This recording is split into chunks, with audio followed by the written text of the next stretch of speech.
Welcome to today's deep dive.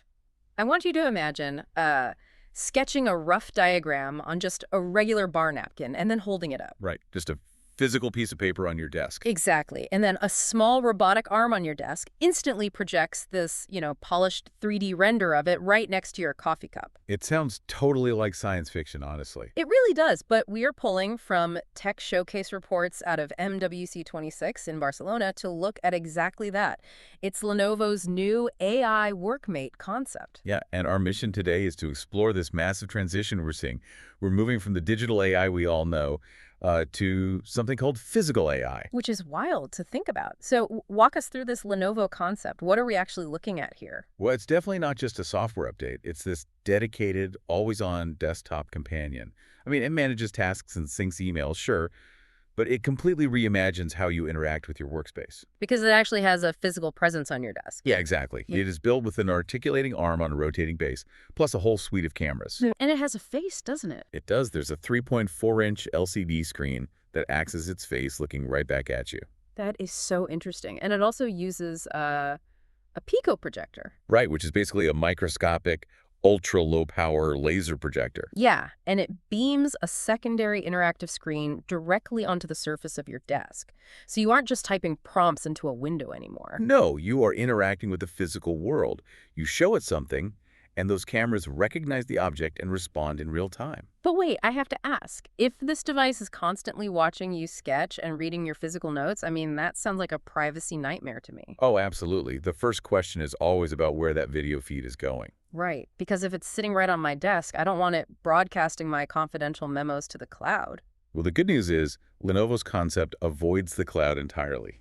It uses local processing. Oh, really? It does it all right there? Yeah. Instead of sending data to those massive server farms to compute your prompts, it uses highly compressed, localized neural networks.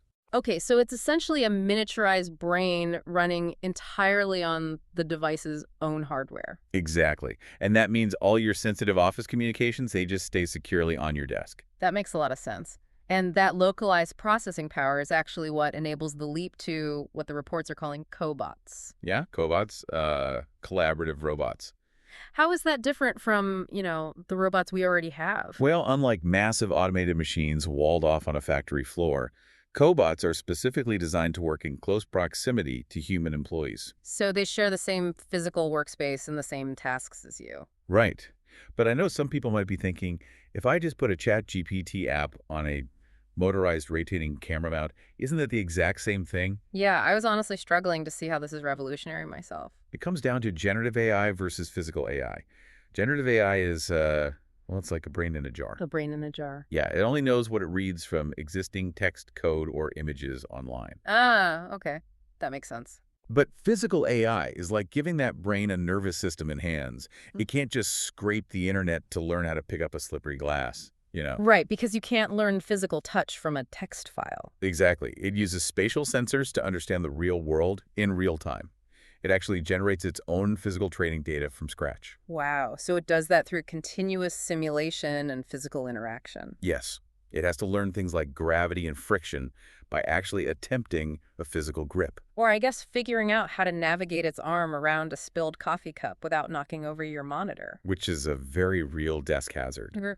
But that's the point. It moves from just executing pre-programmed repetitive movements to true self-learning behavior. It understands physical context. Right, so it can predict events and autonomously plan complex actions in 3 dimensions. That is just fascinating. So for everyone listening, imagine your own workspace right now.